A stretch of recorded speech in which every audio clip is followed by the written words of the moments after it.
Welcome back. This is CNBC Conversation. We are with the Prime Minister of Thailand, Kun Abhisit Vejjajiva.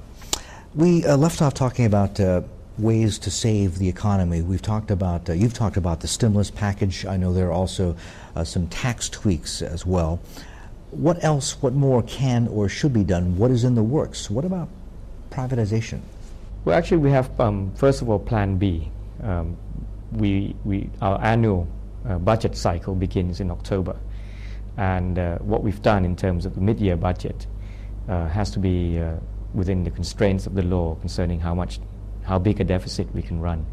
So if there are remaining problems, as we head into maybe the third or fourth quarter of this year, we are also negotiating for some external financing of some infrastructure or development projects as well, so that should there be a need for more stimulus, we could do that without actually breaching the legal limits concerning internal or domestic borrowing.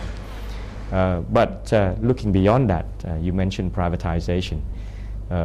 Perhaps the market conditions and also the remaining state enterprises that we see in the hands of the government, there may be little room for that. But what is certainly possible and should be pursued are a number of public-private partnerships in terms of some key infrastructural projects. And actually, within this month, we will be taking a look at that in a systematic way concerning our need to upgrade our infrastructure anyway, in terms of the railways, in terms of telecommunications, and also water distribution projects to help the agricultural sector. Is the focus more on so-called PPPs as opposed to state companies, privatizing them? Because there is the fear that in a downturn, this is not a good time to do something like that because of the potential job losses involved at a time when unemployment is rising and there is unrest outside. And under the PPP-led government, the state unions, I think, were very, very against Thaksin's privatization plans. Well, I think the problem with previous privatization plans is that they hadn't really thought through the impact on public services as a whole. Too often, the emphasis has been on the incoming revenues and also the financial conditions, rather than looking at the sector of public service in general. And the reason why I think privatization needs to be pursued in a more careful manner is that you need a good regulatory framework in place, which means, of course, amending the laws and so on, which is why I think at the moment the sensible route is to look for possible partnerships with the private sector on a project-to-project basis. How real a concern is it for you that there could be what's been described as a coming storm? There's a fellow named Walden Bello who's been around for a long time, a political economist, who thinks that with this downturn, this recession, there's going to be more, not just unrest, protests, but possibly even revolution. For Thailand, I mean, the unemployment numbers are going up. Could this feed more political instability? It's one of the main points that I made when I made my trip to the World Economic Forum, that the developed countries, I know they have their own financial problems to deal with, and that's the top of their mind.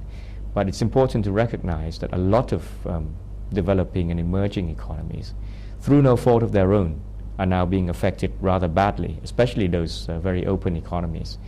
And what's important is that you don't forget that unless there are corrections made in terms of making sure that capital, finance continue to flow, and also that trade flows and investment flows are sustained, there is a real possibility of unrest because of social impact of such a crisis. I think we've been fortunate, and we continue to be fortunate in that I think the most threatening factor would be food shortage.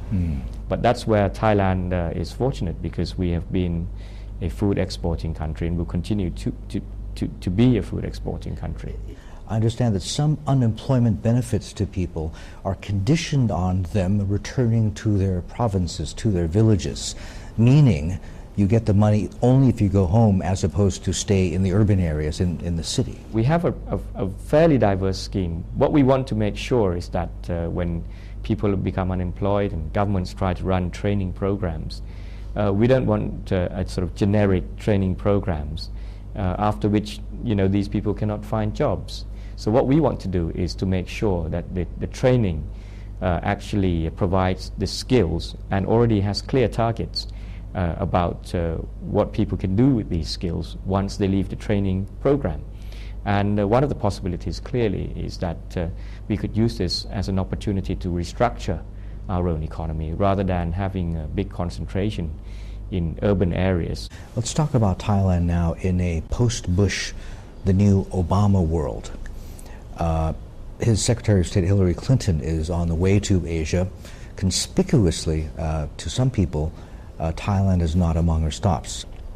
There's a sense that because the itinerary includes Indonesia, most populous Muslim nation in the world at a time when the U.S. wants to reshape its own image in the Muslim world, there's a sense that places like that will take precedence over places like, let's say, Thailand, where there is the perception there is military influence in government, that there is a too harsh censorship to try and protect the monarchy. I think we have to separate the issues. As far as the U.S. is concerned, I think our bilateral relations have been very strong throughout and continue to be very strong, close and cordial. And I'm sure there will be appropriate occasions where we could strengthen those ties in terms of exchanges of visit. I believe that as chair of ASEAN and throughout the year, there will be many more multilateral meetings, and some of which the U.S. will be involved. I think Indonesia is a major economy. It's part of the G20. So clearly there has to be engagement from the big economies like the U.S. I don't think that the issue of the military or the laws to protect the monarchy is part of this equation concerning how much the U.S. will engage us. I certainly believe that we are still one of the more liberal regimes in the region, and I think I've made very clear and I've proved over the last couple of months that those concerns about the military influence or any reactionary trends are now actually being dealt with, and I think that certainly by the middle of the year this will be even clearer. You mentioned very close, still cordial ties, but the fact is a lot of analysts think that at least your economic ties are at a low.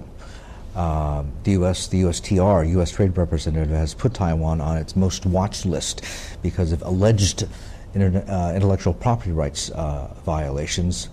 This was after Thailand, of course, started making generic drugs that big U.S. pharmaceuticals made, including drugs for cancer, for HIV, for AIDS. This seems to have pitched both sides head to head, and then there's the FTA, which has not been resolved. Well, the intellectual property rights issue is being tackled. I now chair a special committee which was recently set up in my government to enforce the law concerning intellectual property rights violation. And actually I had a very good dialogue with the American Chamber of Commerce, actually linking back to the U.S. Chamber of Commerce via video conferencing. So I don't think that there are tensions of any kind in terms of our economic relations. Now, obviously, throughout the years, Thailand has diversified our markets considerably. So in that sense, yes, I mean the U.S. now accounts for much less in terms of our exports than previously. As far as the FTA is concerned, I think the ball is back in their court because they need to renew the special authorities that the President would have. I mean, we stand ready to continue negotiations if they so wish. We'll go for a quick break. This is CNBC Conversation, and we'll be right back. I need to be fair to all sides. We have to enforce our law, and at the same time, I think the military has accepted